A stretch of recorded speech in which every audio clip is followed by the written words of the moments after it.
Hello one, hello all, welcome to WILIscredia. I am CP, you are not, and this is the Star Wars ranking episode. It's a trap! I'm going to be ranking all the live-action Star Wars films, which means I will not include the Clone Wars animated film from the early 2000s, nor will I count any holiday special or anything And else. I don't care if it was told to us in a fucking book or whatever. So without further ado, here it is, my least favorite live-action Star Wars film. This movie could be the most heavy on the CGI to real life ratio. Early 2000s CGI certainly hasn't aged well.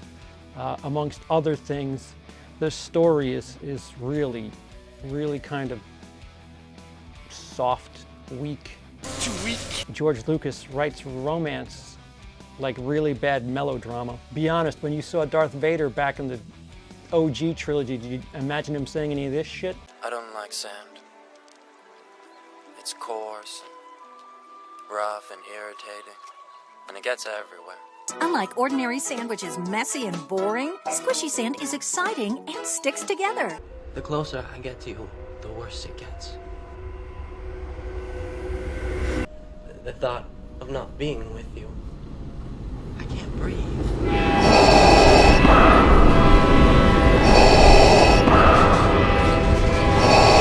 I'm sorry, but every time I watch it, I have less and less enthusiasm about it. There's one moment that I enjoy in Attack of the Clones, and I'm being sincere when I say that, and it's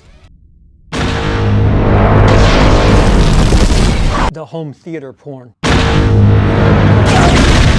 Anything I have to say, Mr. Plinkett has just refer to Red Letter Media when it comes to my gripes about the prequels. They're pretty well covered and pretty well beaten to death. That's what he said. Hey, you can't do that.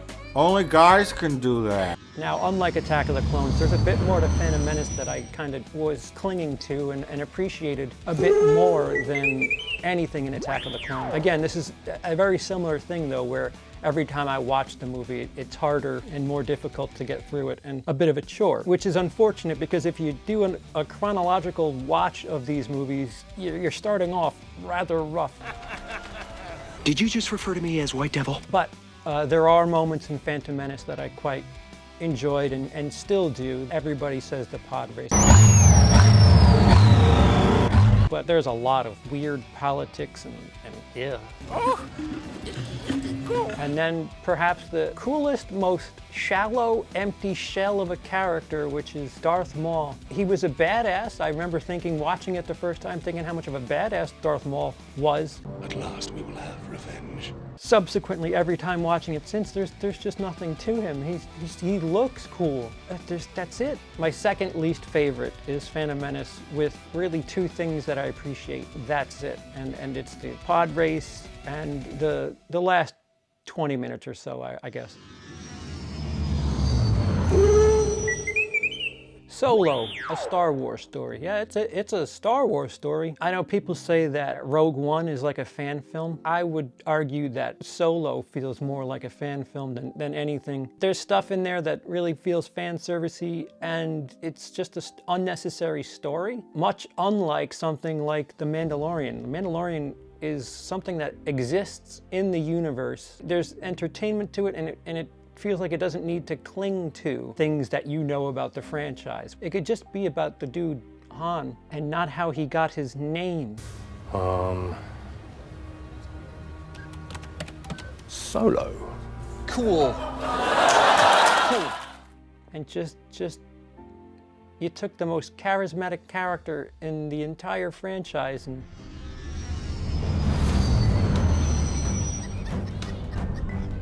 Yup nub, you choppy yup nub.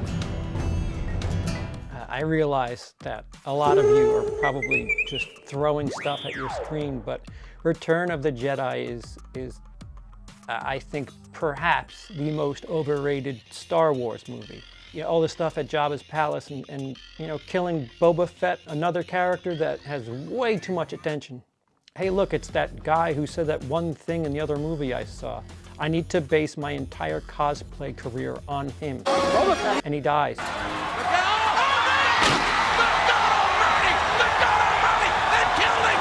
If you're going to say Boba Fett, I'm going to say Darth Maul, because they both have about the same amount of character development. So it's hard to compete with something like Empire Strikes Back or follow that up.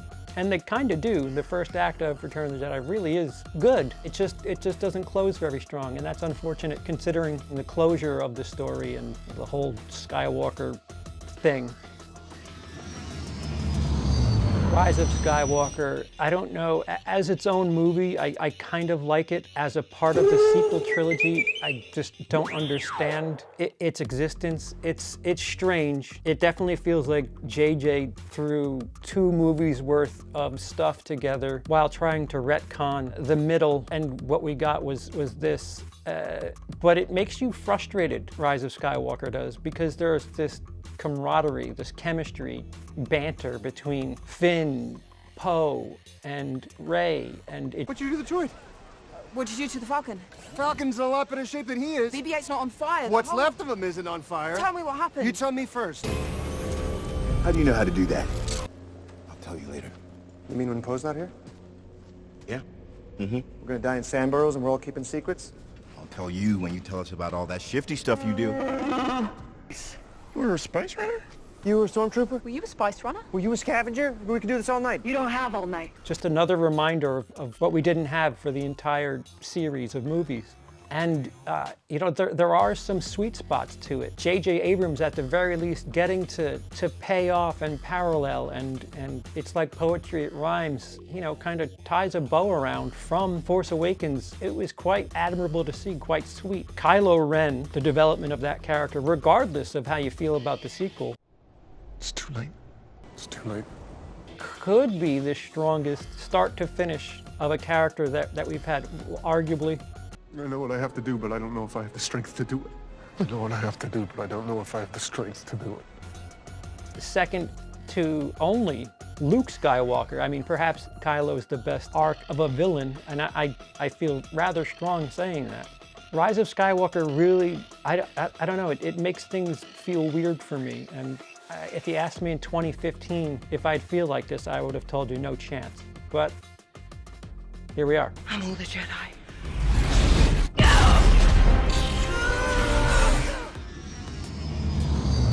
Revenge of the Sith. Much like my opinions for Rogue One, Revenge of the Sith is a movie that I feel like just builds and builds and builds, and you know, it isn't incredibly strong in the beginning. What? I don't care about four-armed robot man, no matter what your comic book tells me to do. I'm judging movies and movies only, thanks to my wife. I only know this movie as memes. Only a Sith deals in absolutes. Every meme. Hello there. General Kenobi! It's over, Anakin! I have the high ground! But once Anakin really starts going bad, and the struggle he has with Padme's fate is strong enough for me, I'm okay with that. I really am okay with that. It's so strange, the prequels, the way they end up. Just makes you wonder what could have happened, and I don't know. We'll get back to Revenge of the Sith in a second, but I enjoy it. I enjoy it. The third act is my favorite part, and for laughable reasons, if anything, there's other stuff that I like, and not for an intended purpose. So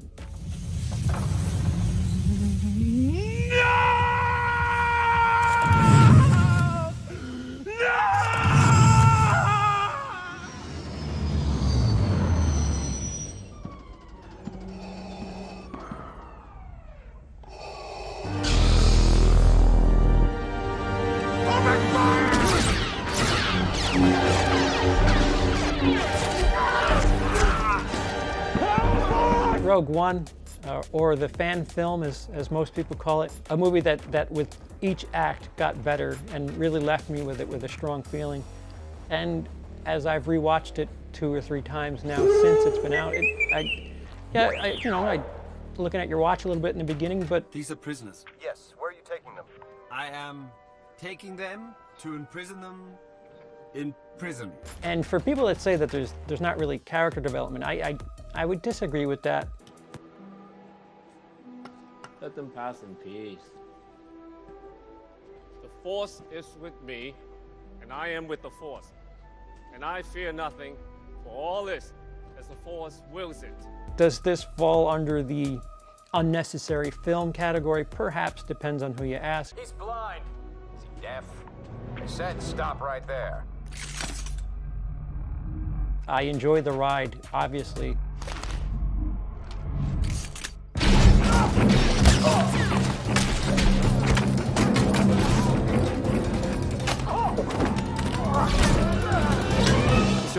It plays like an add-on to Episode 4. I hate to be a fanboy, but name me a better 2-minute segment of Darth Vader, and I'll argue. We had horror movie elements there in those closing minutes of Rogue One. Between Rogue One and the prequels, I don't know. I have a hard time. I might watch Rogue One every time if you give me a choice between Rogue One and any of the prequel movies. You know, we're not judging the quality of these movies. These are my rankings. Yours are absolutely probably different, and that's okay. That's okay. None of us are right. Nobody's right. Nobody's wrong. They're just opinions. Just movies. Remember, guys? Just movies. Which, of course, means, yes, I quite like The Last Jedi. One of the best films in the Star Wars franchise, regardless of how you feel about what happened to certain characters and the story, no matter what you feel about that, start to finish, an isolated film, Last Jedi is brilliant. I'm okay with a lot of the logic that people complain about. There's so much silliness in the entire Star Wars franchise. They introduce a new element of the Force in every single movie, but suddenly in the 2010s, we're bothered by things that they're introducing and silly stuff. It's very silly. The movie, it takes you on a ride. I guess a little slow for some people. Yes, the casino scene is unfun. Sure, I guess I have a complaint about the casino scene being unnecessary and kind of just weird. But the true complaint that I have is in the trilogy, how it fits in between 7 and 9, and I'll get to that later, but there's stuff in The Last Jedi that I think is stellar, really, really stellar. The cinematography alone, and I'm including Empire Strikes Back, I think the cinematography is the best in The Last Jedi.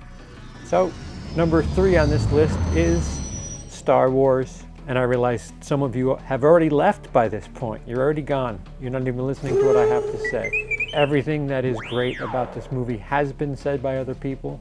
I do not disagree with anything that people have to say regarding the greatness that is Star Wars. Excuse me, A New Hope. I know I'm in the absolute minority thing here to say, other than the humor with Han, I think this movie doesn't move along quite as quickly as I would like it to. It's the seed, I feel like. I feel like, you know, it's the start, it's the jumping off point, and when I sit down and really judge what I would prefer, and that's what this ranking list is, you know, what I would prefer, this is where A New Hope sits. I don't have complaints about this movie, it's just preference. I'll get into a bit more of that in a minute, but I love the movie. I didn't realize how much I did love the movie, and didn't realize how much I thought it could be improved on. With that being said, please allow me to blaspheme. It just filled up so much of what I was looking for years. Sure, if you want to say it is a copy of A New Hope, okay. I think it's a little bit faster than A New Hope, and I like my action adventure movies to be a little bit faster. So if we're just saying that alone, here's the reason why this is where this is and A New Hope is where it is. You think about the prequels and how much disappointment there was. So, you know, you're talking of decades of like really wanting something Star Wars, and The Force Awakens is that for all the the gripes that people have against The Force Awakens. The one big one is that the Mary Sue argument, and well, they fixed that for you. I love every second of it. Every second of it. There's nothing I don't like about Force Awakens. I quite like Rey as a character, as the lead. I like being attracted to somebody who's also going to save the day. So is this what it's like being a female watching 80s action movies? Okay, a straight female, excuse me. Which of course leaves The Empire Strikes Back. It's tremendous. It really is a tremendous movie, and Empire Strikes Back made this a franchise, made this a thing. For as much as I say everything about the third acts in the Star Wars movies, Empire Strikes Back is like 3 third acts. Awesome, and it's incredible to see the stuff that was done in prehistoric CGI, actually using practical effects for things, and boy, does it still aged pretty well, damn it.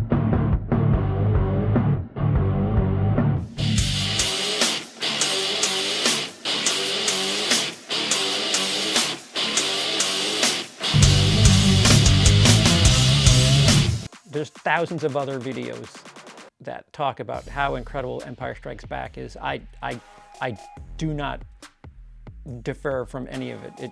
It's brilliant. I try to watch it at least once a year, at least. Something I just want to add at the end here is I think there's purpose for every trilogy. We're not talking about the side movies anymore. You can forget Solo and Rogue One for just a little bit. I think you have a little separate trilogy of movies that have value to them. And by that I mean if you were to just take the best part 1, the best part 2, and the best part 3. Of the 3 trilogies, my favorite first film is Force Awakens. The best second film is the best second film of maybe all time. And obviously that is Empire Strikes Back, which is from the OG trilogy, and which leaves the best third part of a trilogy. And to be honest with you, Revenge of the Sith. Well, have you noticed the shields are still up? Is my favorite part 3 of the 3 trilogies, and it's not like you can watch them back to back to back. It's a really bizarre order, but for many reasons, I feel like we need all of Star Wars. The beauty and the blemishes, there's something there for everybody. And there's, what, 3, 4, 6 generations of people that enjoy these films, and you know, if you don't like a certain whatever, that's fine. That's fine. I've never really read past the movies. There's books and comics and cartoons and all this other stuff. I don't really have knowledge about that stuff. I love the movies, and there's stuff from all of them that I appreciate. There's stuff that I don't, but man, I'm really thankful they exist. All of them. People hate the fact that Disney bought Lucasfilm, but we weren't getting anything new. I really had the theater experience I had for The Force Awakens, I didn't know I could have again. So, there. Thank you. Thank you for Force Awakens at the very least. What would be your perfect trilogy? Leave me a comment down below with that, or just bundle it together with your ranking too. If you enjoyed the content and you'd like to see more, please do me a favor and click that subscribe button and the bell to be notified, and whatever. Special shout out to my patrons. Thank you so much for supporting me and help stuff like this get made. And now I prepare for the fire that follows in the comment section. Lastly, I have been CP. You haven't, perhaps thankfully. Have a day. Thanks for watching. Please consider subscribing to our various channels linked in the description below, and have a lovely day.